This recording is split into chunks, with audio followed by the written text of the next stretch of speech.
back to the podcast. In today's episode, I have a great conversation with Reed. We talk about a lot. I'll list a few topics. Number one, sustainability and lifestyle. Number two, your relationship with food.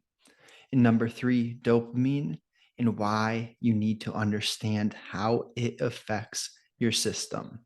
So if you enjoy my efforts, please do me a favor, which will help spread the reach of the podcast. Go to whatever platform you listen to podcast on and drop me a rating or review. On Apple, you scroll all the way to the bottom of the episodes and you can write an actual review. And on Spotify, you can give a star rating. Either is greatly appreciated. Thank you so much. If you're new, I do multiple types of episodes. Today's episode will be a guest interview, just like any other podcast you listen to.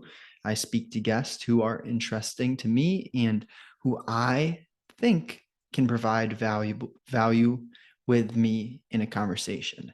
And number two, just me ranting, doing a solo episode, speaking on a topic that I think will provide value to you. And number three, email me in your questions, topics, anything you want me to talk about to agliscuscapital@protonmail.com. Once I get some questions and topics from you guys, I'll bring them up in episodes and specifically speak on what you want to hear. So thank you so much. Enjoy the conversation. I'd love to hear just a rundown of how you got your passion really sparked Yeah, with this yeah. area. So I guess my background now, like I'm a personal trainer. I own my own fitness business, and how I got into it, like most people, they are like get into fitness or become personal trainers or coaches. They grew up playing sports. So I was a 3-season athlete through school, played sports in the summer, and that's where I sort of had my love for just being fit and healthy and loved the sports that I was playing. And then what changed for me to think about like how I can help other people and just go into that route of personal training. And I had injured myself. I actually had a couple different sort of events happen that were injuries or illnesses. I dislocated my tibia playing soccer. And so then I was out for a long time, couldn't play anymore, and had to sort of wrap my brain around that. And um, then I also, after that, I was probably 2 years after, I got really sick. And I was in and out of the hospital probably like 4 or 5 times in like a 2 to 3 week span of time. Um, and I had lost like 30 pounds. And I'm tall, I'm 6'4", I'm a lanky dude, but I'm not like big. I don't have a wide frame or anything. So I'm just like a bean. I'm just straight. And when I lost 30 pounds, like you could just see all the skeleton in my cheekbones, my rib, you could count all my rib cage. I had lost so much weight, and I just needed to get healthy from just to get myself back from not being in that shape. And that's where fitness sort of came in for me. It's like, okay, I played sports. I did a lot of sports performance type background, and the illness is what the biggest change came. It's like, okay, now I need to like focus more on less performance and more health. And that's sort of the change that got me into personal training. Was like, okay, like I've had this background of an illness where I need to gain weight back to be healthy, and also getting over my previous injury. And I relate to clients that have those issues. So that's where I went into the fitness route, to sort of just help people, because that's what I needed. I needed help, and I was like, there's going to be other people out there that need that help too. So I went that route and been doing it now for probably like 5 years. And my way of training has changed. Tried to get back into the sports scene and do the strength and conditioning, and working at a college and working in private sector and doing that sort of thing. And now I'm more in just general population and people, just getting them healthy and living, like understanding what a healthy lifestyle is, They don't have to be like bodybuilding or strength only, or there's a balance there that you can live a healthy life that incorporates those things, but you don't have to make it like you don't have to fit your life to it. You fit fitness to your life. That it's so priceless to understand. We each individual is going to have a different circumstance, but at the same time, if something caused you or I a specific issue, a problem, Right. maybe we can teach others from that quote unquote wound. Yeah. That's like the same theory that I applied into why I'm doing what I'm doing. The podcast, the newsletter, Yeah. all of the creation is aiming to help my previous self, Right. with the psychological road bumps that I had.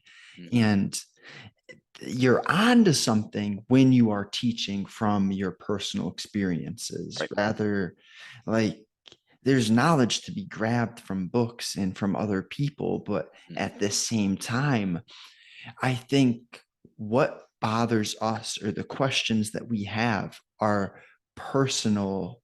They're there for a reason, Right. and that's like this sign for us to look into that area, because not everyone is going to be bothered by that.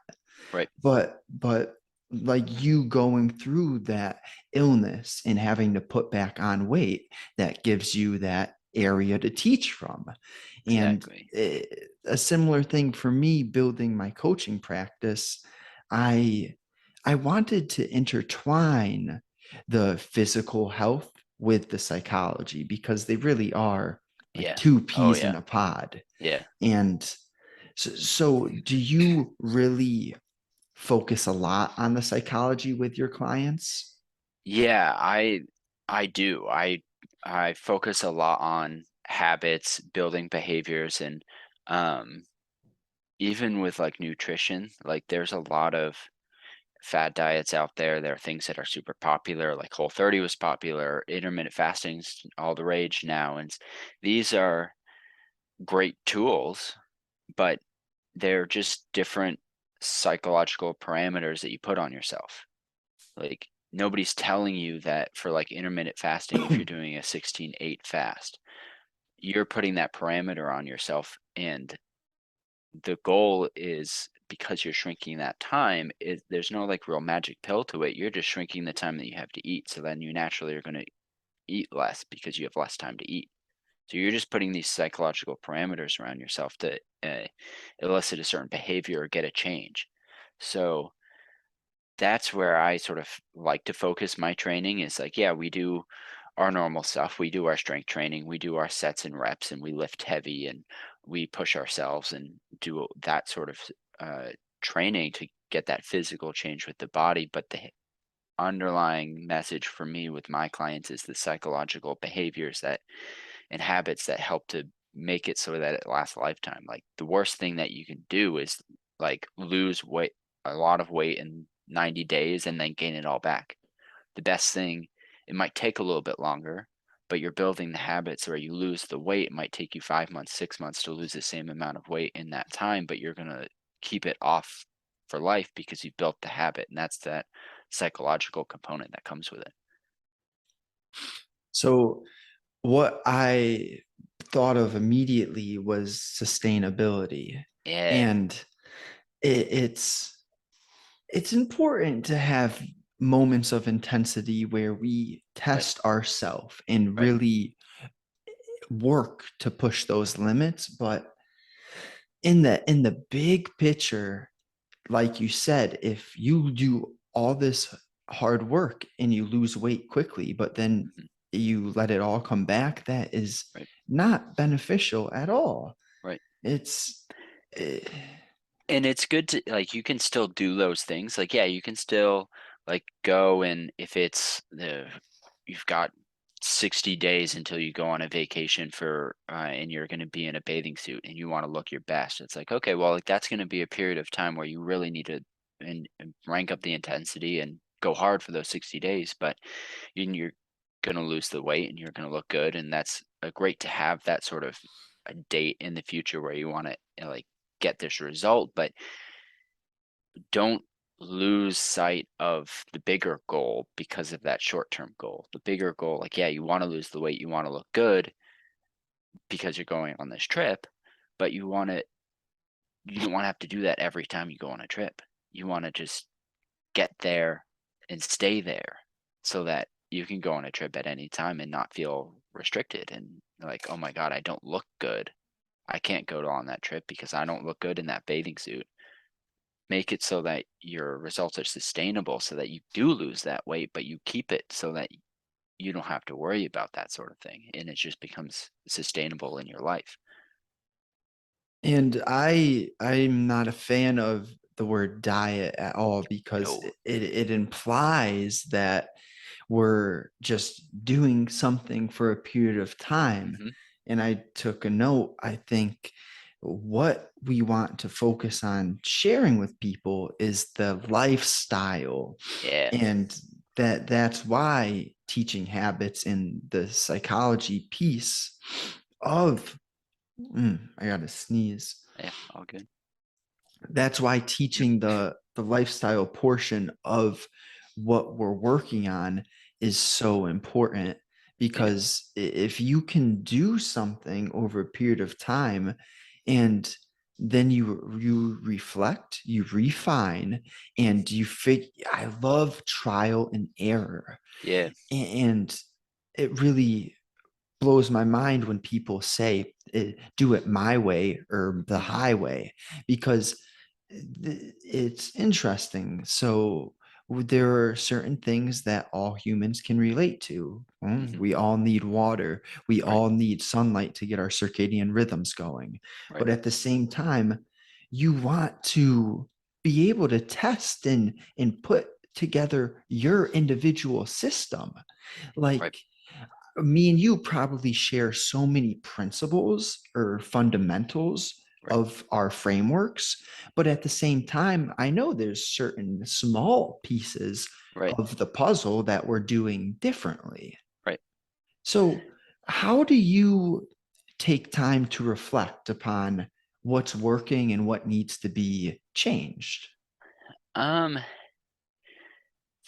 I'll talk about my clients first and then like what I do with my coaching, and then that sort of leads into what I do for myself. And so with my coaching, we always reflect on every like 4 to 6 weeks. We always look at um what's working, what's not. We assess based on certain things, on what their goal is or XYZ measure that we're going for, and we reflect on that and having those checkpoints, which I think is helpful for them. It's helpful for me to like make sure that we're on the right path, but it's a good thing to look at in life. And that's where it like replicates is like how I look at my schedule is every month and first Monday of every month, I always do a recap. I have it marked in my calendar. It's about an hour and a half.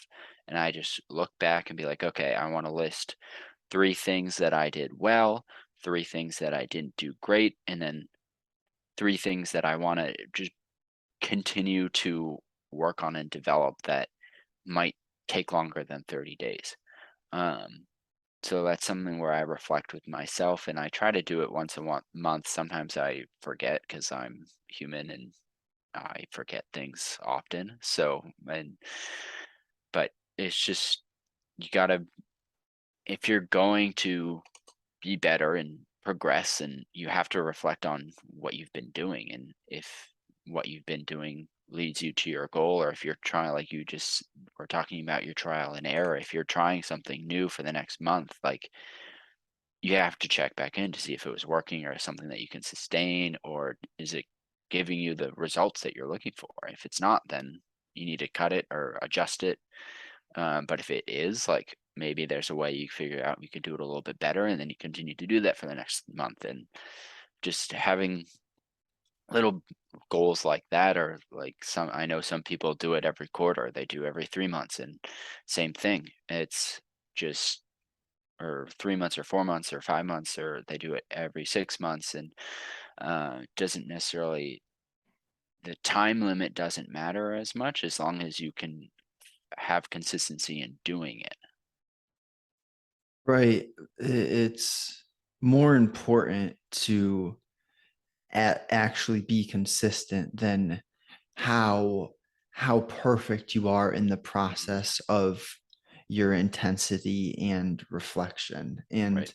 I like that you mentioned you're not perfect, and it's just important to share that when we're setting an example, putting out content, Hmm. everything that I put out is simply a reminder to myself. Yeah. And it's the gurus, the people who act as if their lives are really perfect and Hmm. they're only showing their materialistic highlights.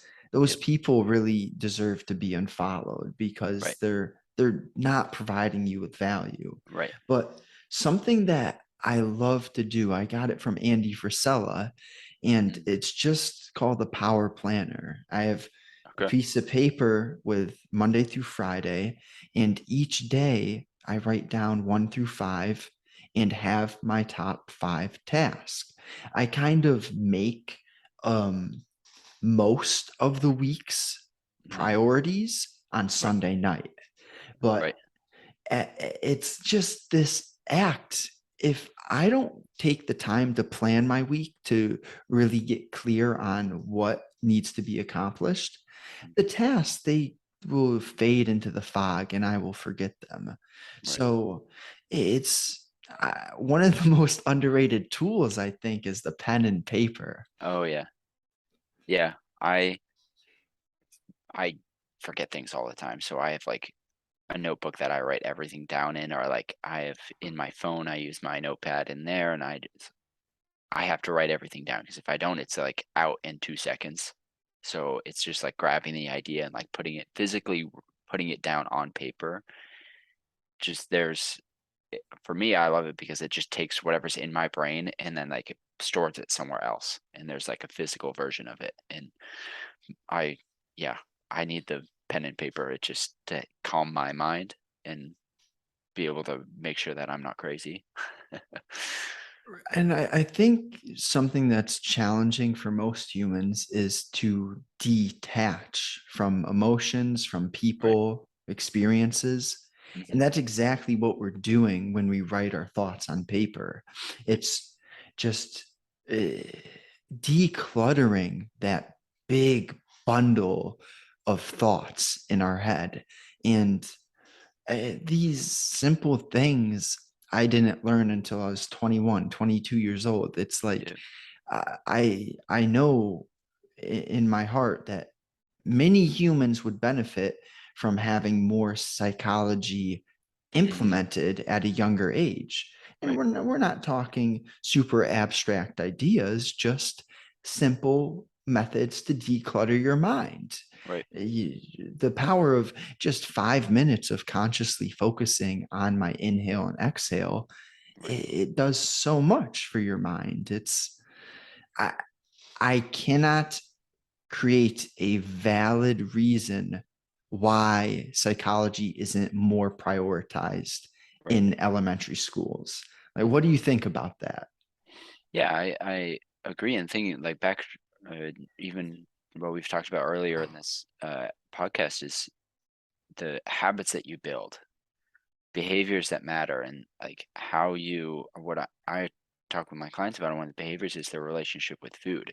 And that's, are they snacking? Are they emotionally eating or when they're stressed? And it's like, how do you go about handling those things? And I think I agree with you. Like if we can learn that, and like these are like I still learning all these things myself, and I'm like young to keep doing it. I mean, anybody at any age should be continuing to do these things, but learning it at an early age just gives you, in some ways, an advantage because you know more about yourself and you know what works for you, and that's all that like really should matter is if the behavior, the habit that you have is something that you can sustainably do. That's all that matters. It doesn't matter that like Johnny down the street does it differently, that works for him, great. But learning these things earlier, I think, is a huge benefit.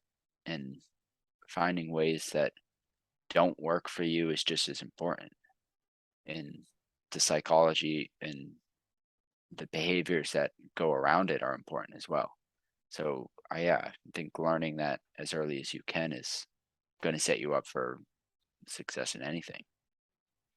The idea of focusing, figuring out what doesn't work for you, Hmm. super important because it can be very difficult to figure out where we're going and what we Right. even want in life.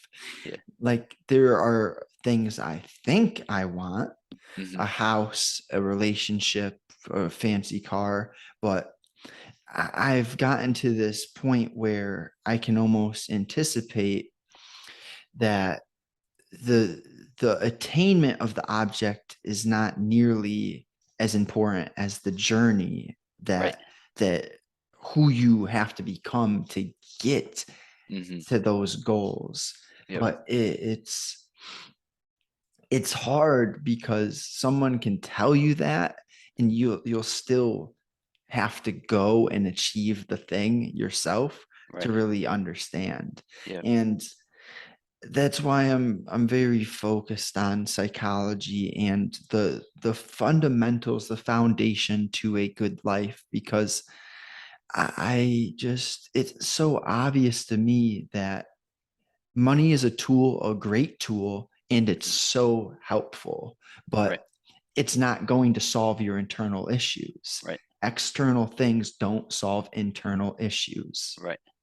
Yeah. One of the things that I I don't remember where I heard it, but um, it was recently, and I heard this, and it was talking about, don't, if you have these goals of like 5 years, 10 years, like long-term goals where you want to be successful, you want to do these things, and you think about, because I thought this way of like, okay, well, I want to get that thing, like let's work and get that thing, and I need to hit this milestone and this milestone, and I didn't break down not only the steps to get there, but the habits that I need to have to be able to be that person. And I think that's more important of the thing that I was told or like heard. I think it was a different podcast, but um, look at the person that you want to be in 5 years and have those goals and have what that success looks like. But it's what are the habits that got that person there? What are the habits that that person has? And those are the things you need to build.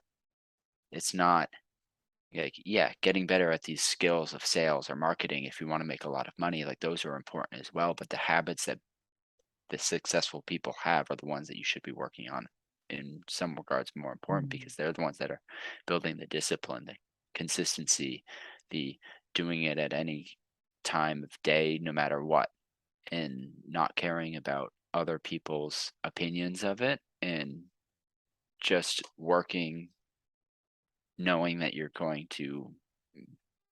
after this bigger thing.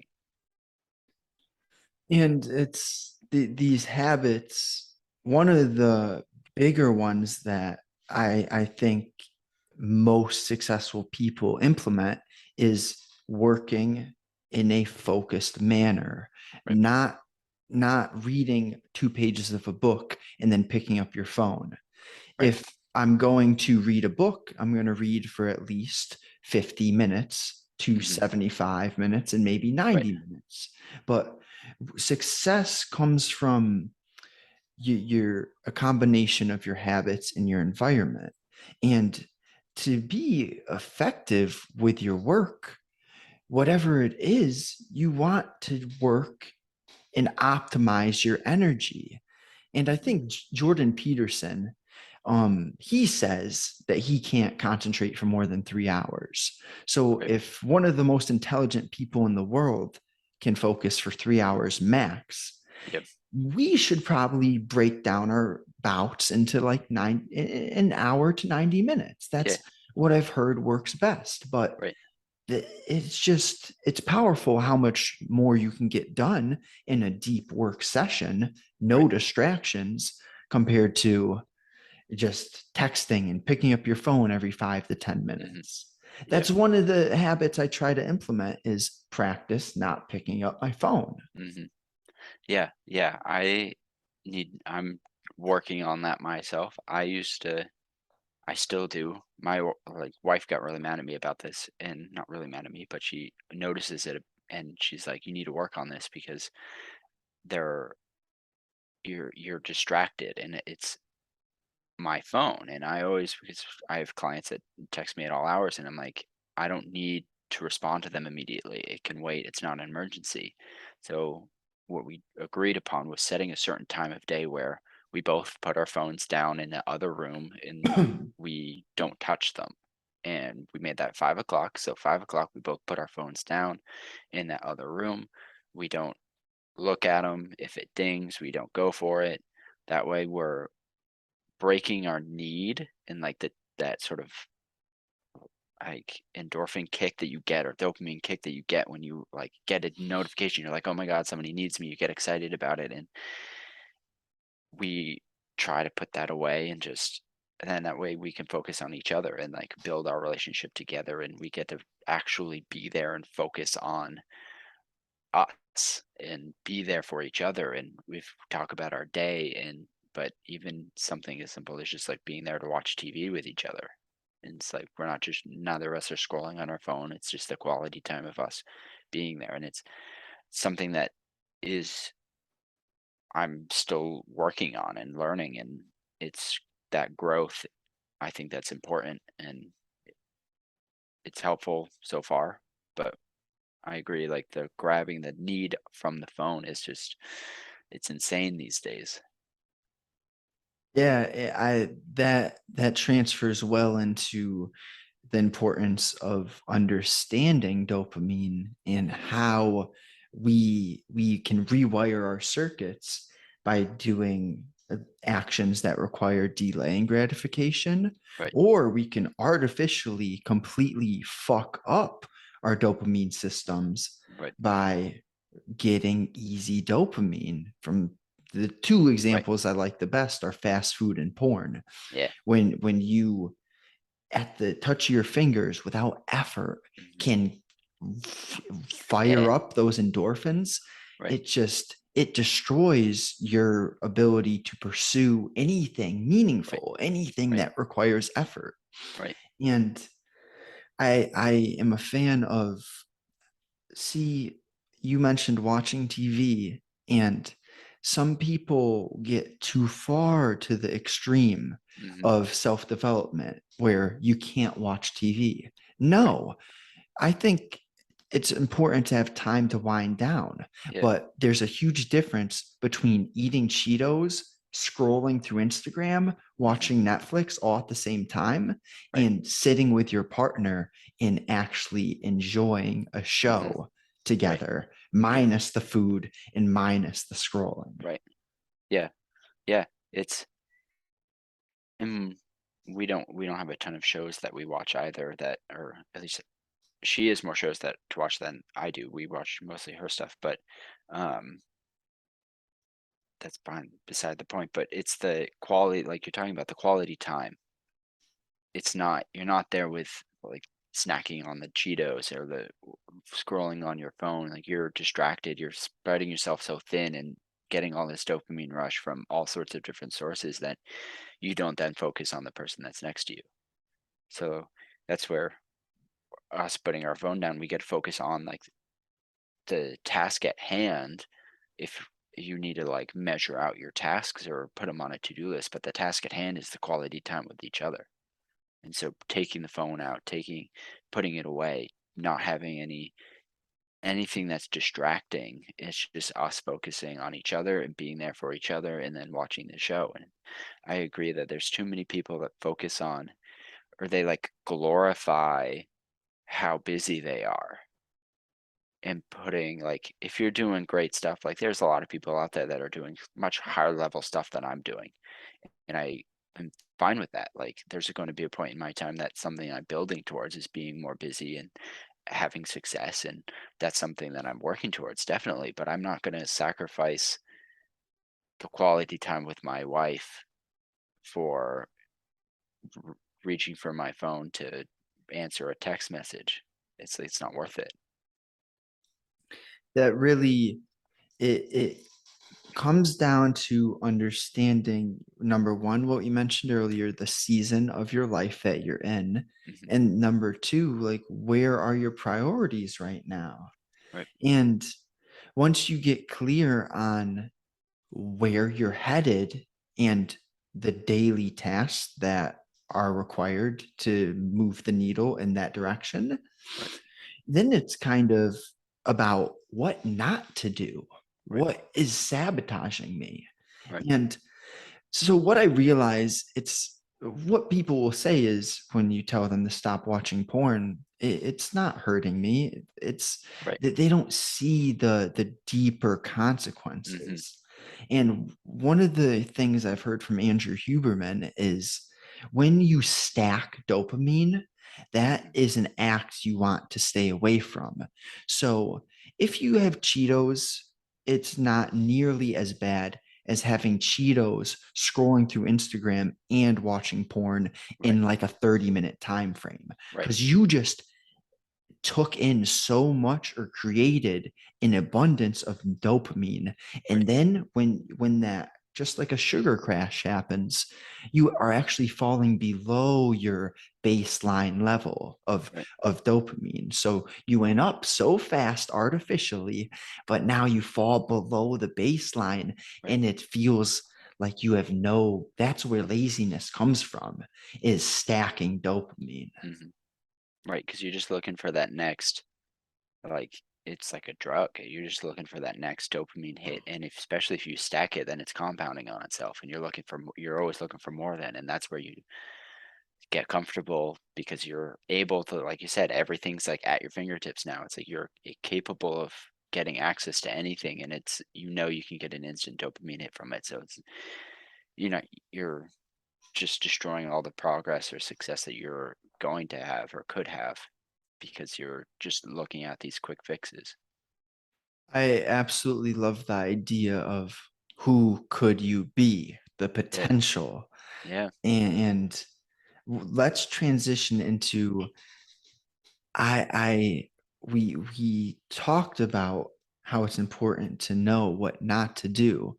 Hmm. So what are the acts or that the activities that you really would recommend people stay away from? Mm, that's a good one. I'd say, like, it's easy to say, like, anything that distracts you from your mission or your goal or what you're going to do for the day. It's like that's, like, easy to say. It's harder to do because you have access at all times. I'd say talking about deep work, making sure that you don't have your phone, if you have your phone with you, turn off like the notifications or like do not disturb mode, like anything that you have a period of time where you're focusing on a certain thing, like any distraction, just try to limit those as much as you can. And anything that, because then you're going into all this quick fixes again. It's like if you're not, you need to focus on the things that you can control, and you don't want to put yourself in a position where you're just delaying everything. I think that's the biggest thing for what people don't realize is that by making a choice to do something, they're also making the choice not to do the other thing. So choosing things of like, these are the things that I'm not doing. You're then consciously making the choice like, okay, I'm not going to be doing those things. I'm then consciously making a choice to do the thing that's going to be productive. And see, that reminded me immediately of how do you build good habits? You Mhm. don't just quit something, you Right. take that old habit and you replace it, because it has, that time has to get filled with something. Right. So you start small. I like that. That's something I haven't really talked about. And there's a few things that are just important to me that I kind of underemphasize because I've already like installed them to my system and I Yeah. kind of overlook them. Right. So I have no notifications on my phone, absolutely That's none. great. And they're never on like sometimes I miss phone calls, but Yeah. to me, the benefit to cost ratio is largely Right. on the beneficial side Right. because I'm on social media and creating enough already. Hmm. I do not need to let myself get pulled Yeah. in other directions. I love how you mentioned you and your wife put the phones in, you just Hmm. have that cutoff time. Yeah. That is powerful. Whether it's in the morning Hmm. and night or just one of them, Right. to give yourself time to wind down and to wake up without being reactionary off the Hmm. bat. Right. We're not meant to have information coming at us at every second of the day. Yeah, and nobody really needs you that much. Like, unless you're an on-call doctor in an Mm-hmm. emergency room, like you're not saving anybody's life. Like, especially not with what I do anyway. Like, yeah, sure, I help people get healthy and live and build a healthy lifestyle and help them with their fitness, but like it's not an emergency. I don't have emergency workouts. Like that's not a thing. So I don't need to have my phone on me at 8 o'clock at night in case some client texts me that they're freaking out about this thing. It's like I can answer that tomorrow. It's not an emergency. And I think that what's hard with the phone now, especially with the social media, everybody's just it's so quick. It's such an instant dopamine rush, but we're all like trying to phrase this in the right way, but we're looking for something that we feel that is important, and we feel that we're getting that from our phone, from social media, because the notifications that we get show that people are interested in us and that we feel that we are important in some way to someone. And you want that. You are looking for that. You want to feel like you're needed by somebody. And it's hard to break that mold. But most things aren't emergencies. Most notifications aren't like life or death. Some are, but you need to handle those, and hopefully that doesn't happen. But you don't need somebody likes your post on Instagram, somebody comments on your Twitter profile. Like that's not an emergency that you need to handle. It's just rush because you're just feeding your ego, and it's like that's great and all to get popular or whatever, but it's like you don't need that. Like you're talking about before, like social media is a highlight reel for people. It's none of it is an emergency. It's just people's lives that think too highly of themselves or think that other people care a lot, and you don't need it.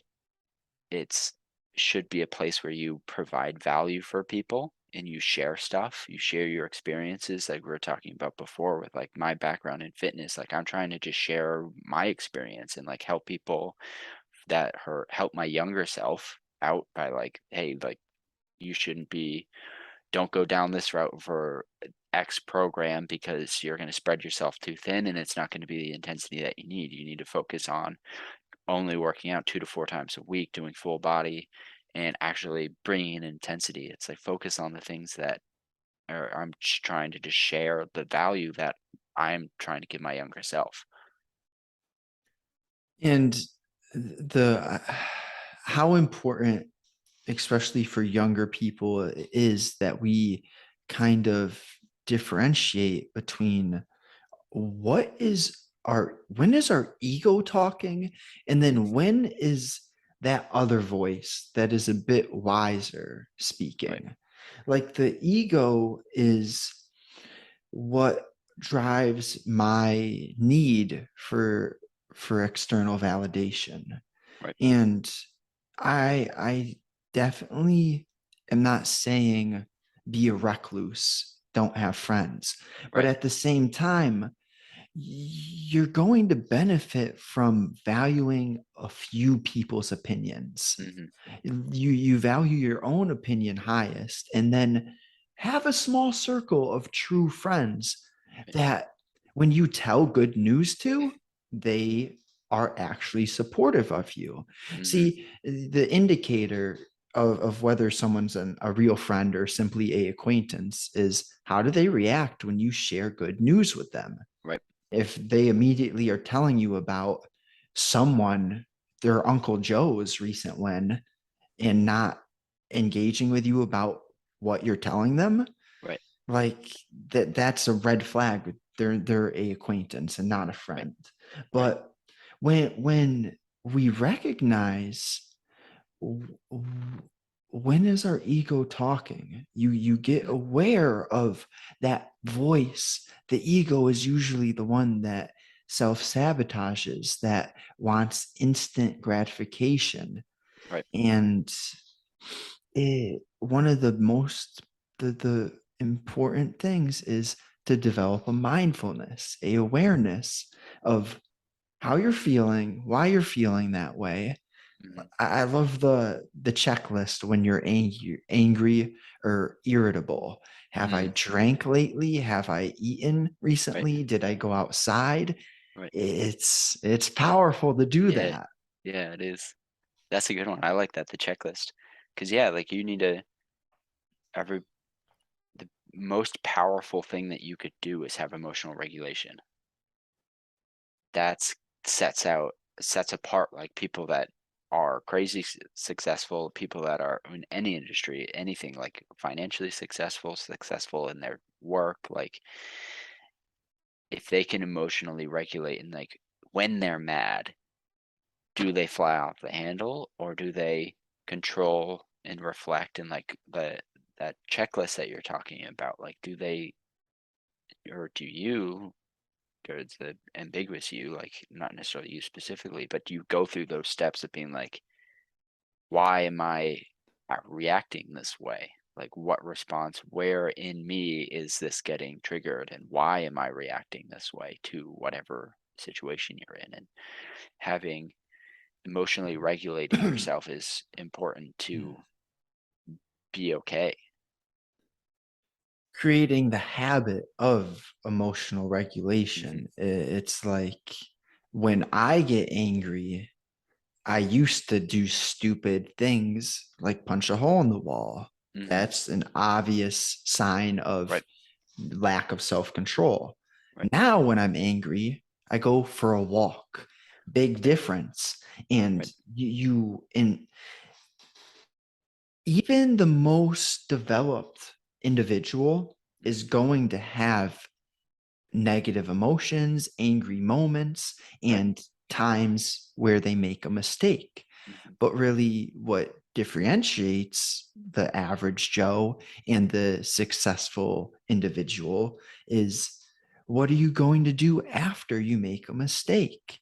Right. If if you have that emotional regulation, number one, you realize you made a mistake. Some Hmm. motherfuckers will do atrocious things and not And even not be able. understand. Right. Right. So once the mindfulness, the emotional awareness, regulation, you create routines and structures to support you in the direction you're headed. Right. Like I love the idea of principles, and because we all have similarities but we all have different specific circumstances, but when you can take a principle and apply it to a bunch of humans, that's when you know there's Oh yeah. some wisdom there. Right. Yeah, and like to give the example, same example for myself, like how if when I get upset, I don't like, I'm not very animated. I sort of stay even keeled like this. This is sort of my energy output. I don't get, when I get angry, I don't like fly off the handle or anything. I shut down. I come in and I like cut everybody off. And it's like, that's not healthy either. It's like that you need that to are like for myself, like I need to with my emotions like handle like why do I shut down? Why do I turn inward and just like cut everybody off instead of flying off the handle? I do the other extreme of like exiling myself. And I need to go on a walk, go like talk it out. That's probably the biggest thing. And is just talking it out and realizing, saying out loud, because I go the other way of keeping it in. I need to say out loud, like, why am I feeling this way? And like understanding, getting the root of the issue. And I I know that when you go to either extreme, for me, if I'm punching and getting really fiery, Hmm. or I've felt that same way too, where I just stop. Yep. I want to be alone. And it's very powerful to realize you enjoy your own company and Right. you're in solitude, but there's a difference between Yes. completely exiling Right. yourself and kind of running from Mhm. anyone and everyone versus, okay, I've had a lot of stimulus the past Mhm. however long.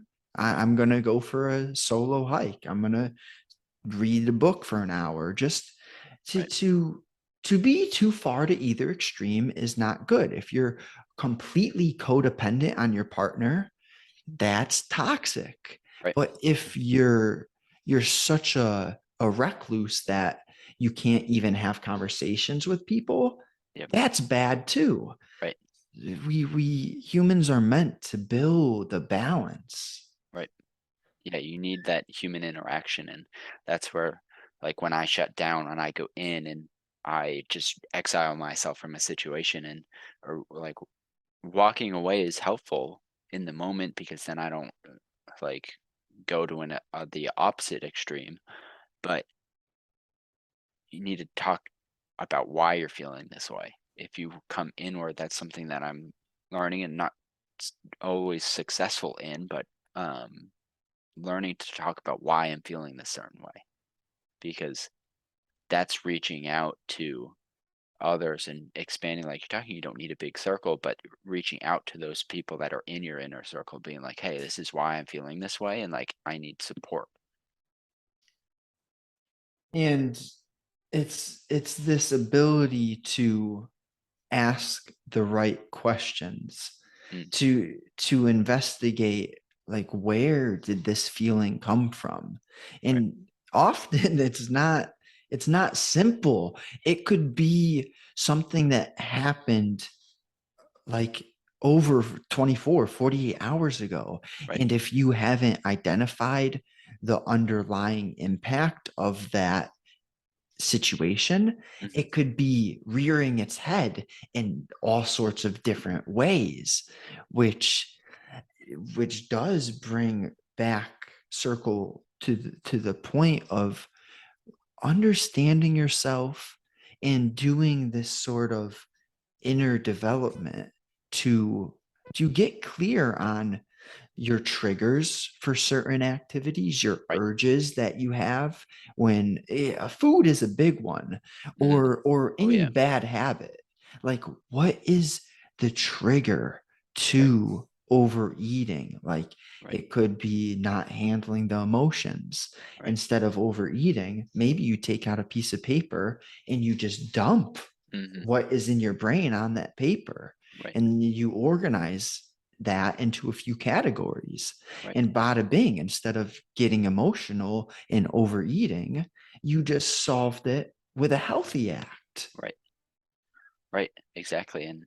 And when you're stressed like that, you often, people when they're stressed, they stress eat. And writing, like we were talking about earlier, bringing back that point of writing things down, writing down why you're stressed, what's happening, and that can help to just take that emotion and that feeling out of your brain, put it somewhere else, declutter, and then that way you're not, I'm stressed, I need to go eat something because I'm stressed, and that thing that you need some sort of release. And for often people, instead of writing things down to get the just declutter release, they go to food and they eat and they overeat and they eat crap because that makes them feel better. And that's where they get overweight. They start to gain unnecessary weight, and it's not healthy for them, and it's all linked to the stress and how they handle the stress. Right. And so the stress and the body, the you have your mind, you have your body. They're both so tightly correlated. And if you're not dealing with your psychological issues properly, it often turns into a physical addiction Right. in some sort of way, because if you're numbing, you're suppressing emotions, you're emotionally eating to distract yourself, that's not a physical issue. It's a psychological issue that Exactly. turns into a physical issue. Right. And then what do you know happens? Your mental has not been healed, but Right. now you have physical issues coming as well. And Right. that's why I'm obsessed with psychology, because you realize so much of life has to do with how we think. Hmm. And when you optimize, or you at least work to think in a better way, it's so beneficial. Like, I still have moments of doubt, but I used to have bad days and now I have bad moments. Right. Oh, That that's good too. I like that. that's it's powerful. Yeah. Yeah, and that's why we talk about with, or like I talk with people, whether it's on my Twitter or on clients of mine. It's like, what's your relationship with food? That's the biggest thing. Cause like everybody's like, oh, well, I eat. It's like, yeah, but that's not, that's, it's deeper than that. It's like your emotional ties to it. Why are you eat? Why, when you get stressed or you get angry or you had a bad day at work because some person you had a, like you said, a small bad moment in your day, why are you then going and taking that moment and blowing it up, and now I'm eating like that whole box of Oreos? Like, why did this small moment in your day blow up to be now I'm eating Cheetos on the couch, scrolling on my phone and watching TV? And that's the root of the that you need to work on in the emotional regulation of in relationship you have with food, of like how you deal with that stress. That's why we talk about it. And something I didn't recognize until lately. So we all have different bodies, and I understand that. But so a few simple rules of thumb we Mhm. can kind of leave off for the guest is: Yeah. number one, you really shouldn't be eating things that you can't pronounce the ingredients Mm. of. Oh yeah. So Yeah. if you There's a can't lot of janky pronounce shit in it, there. yeah. Yeah. And if there's more than, I don't know, 10 ingredients, I'm Hmm. very much on the healthy extreme, but Hmm. I'm also I'm not perfect. I definitely do Oh have yeah. some junk food every once in a while, but Yeah. number one, it's like, if you can't pronounce it and if there's more than 10 ingredients, do not consume it. And then Hmm. number two is eat your body weight in protein. I did Mm. not understand how valuable that is, Oh yeah. because when you eat meals that are protein based, from my personal experience, I am just, it fills me up, and it fills Hmm. me up for a long period of time. Oh And yeah. it's not bloated full, it's just Like um satisfied full. exactly, you're Yeah. satisfied, and therefore, so you're going to build muscle because you're getting the right protein in your system, Right. but you're also going to be able to enact the calorie deficit Hmm. because you're eating high quality nutritional value, which keeps you full. Right. So it's a win-win. You're going to look better by building the muscle, and you'll also be able to stay lean because you're not constantly snacking. Right. And then if I'll add in one more piece, is kind of eat meals and not snacks. Yes. Because if you're gonna snack, it's It's just, always gonna be something bad. yeah, it escalates. It really Yeah. does. Right. So do you have any um pieces of guidance, anything Yeah. super important to you that you would like to leave off with? Yeah, I love, that's, I call it the golden rule of nutrition, is the 1 gram of protein to 1 pound of body weight. And where people, what's difficult with it is, especially if you're not eating the correct amount of protein, that then it seems like you have to make a huge jump in. that can be hard because eating protein makes you feel full. And if you have to double your protein intake or sometimes even like triple your protein intake because you're not getting an appropriate amount of protein, that can feel like a lot of food and that's hard to eat. So don't try to go from 0 to 100. Go and make small changes, like add, if you need to spread it out by weeks, like try to go like week 1, add 20 grams across the week, to like to your what you eat daily.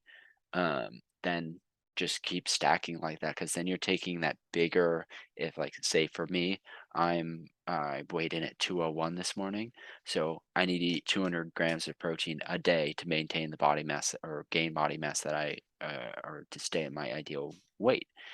And if I was eating previously 100 calorie or 100 grams of protein, I would need to make a double jump to 200. That's huge. In a day, that's huge. If I'm going from 100 to 200, that's a lot of protein. That's going to be a lot of food. So just stair step it, go like 120, 140, 160, 180, 200. Like try to just make it, break that into smaller steps so that it's sustainable for you and you're not going to get overwhelmed by it.